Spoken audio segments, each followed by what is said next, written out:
This is how to become a Matchinko Pro.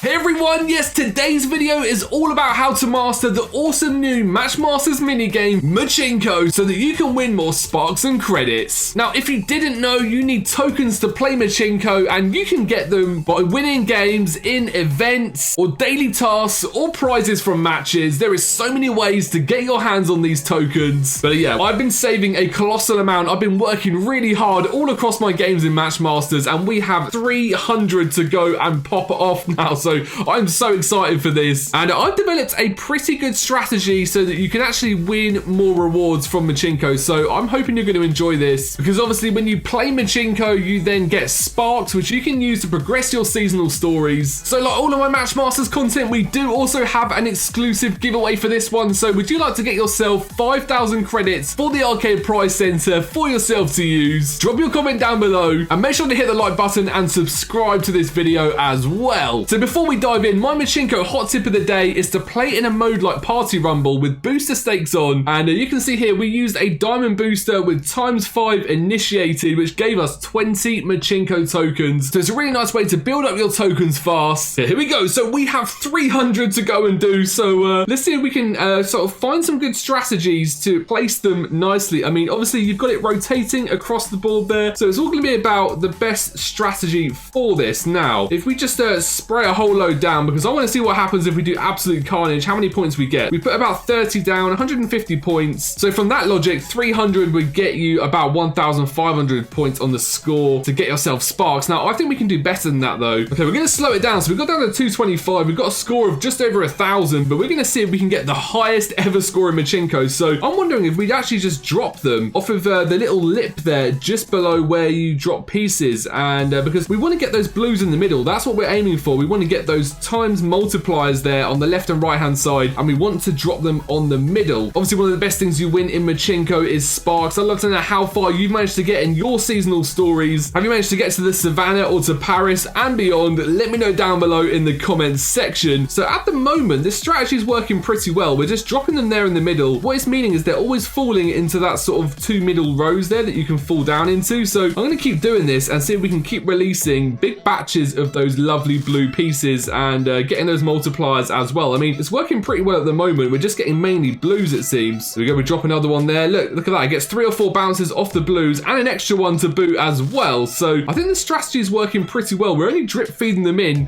one by one, but it seems to be working pretty well. If you have any Matchinko tips and tricks as well, if you have any secret hacks or methods that you found, I'd love to know if you'd let me know down in the comments section, because there's so many different ways to play this mini game. Okay, wow, that's bouncing. Wow, so you just sort of just bouncing back across from the multiplier back to the middle. So this strategy is working pretty well. Obviously every day at the moment there is a new party mode as well. So are you a party mode pro? Let me know down below in the comments. Obviously look, you see when the board gets full, when a new piece drops, it drops it down below. So you can play tactical, but there's such a random element to this that you really have to sort of try and develop your own strategy. I mean, I'm not worrying too much about which piece is coming next. I'm more trying to place them by bouncing them in the middle. So every time it comes across, I'm timing it to just tap, and yeah, they seem to be bouncing and staying central, because if you go out left and right, you have the chance of them slipping past and not really hitting too many times on that nice juicy bonus in the middle. You see the pieces I'm dropping, every time they're getting at least a couple of hits on that central console of blue pieces. So it definitely seems to be working pretty well. 170 left, so we're not even halfway yet, and we have a pretty extreme score. This is definitely the highest score I think I've ever got in Matchinko. Okay, approaching 3,000 now, so this is definitely a lot higher than I ever thought we'd get to, and yeah, my strategy is definitely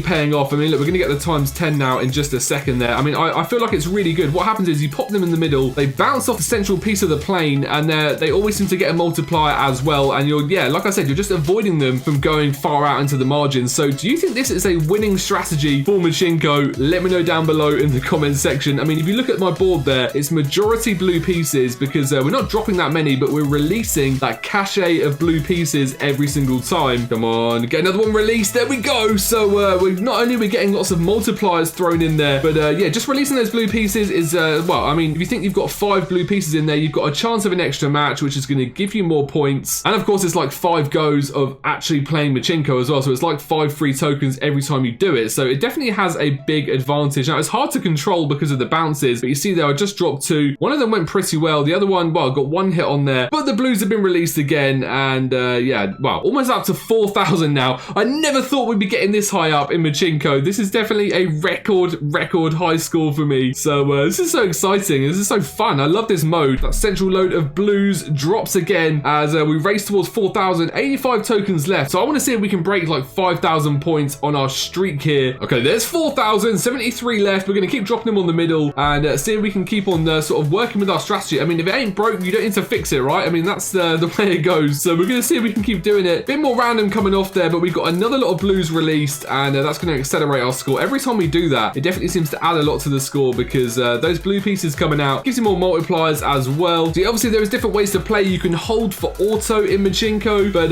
yeah, this is the way that I like to play it, is to sort of strategically place them. Maybe other players have born a lot of fruit by going out wide. I don't know. There might be other ways of doing it. I'm just going on instincts here after spending a childhood in actual arcades as well. This seems to be, you know, a good strategy at the moment. You see one went out wide there. It just tapped a multiplier and that's all it did. So you want every single piece that you drop to kind of prove its value and get a big amount of points. Up to 4,500 now. Okay, I think we're going to stop with 50 to go. We're going to end this turn and that is 4,400. Well, 4,500. Are we going to get any higher? There we go. 4,563. So we're going to get so many sparks now. Matchinko is so much fun. I love playing this game. 20 sparks. We're going to be racing through now. I mean, 4,500. We're going to get like 10 levels or something crazy. So we're going to get so many sparks. There's another one. And it all the way again as well. 40 that time. We're going to get any more levels? Yep. 20 levels. This is crazy. Surely we can't keep going. Another 20 sparks. Wow. 40 sparks that time. So that was a big one. 45 sparks. Level 17.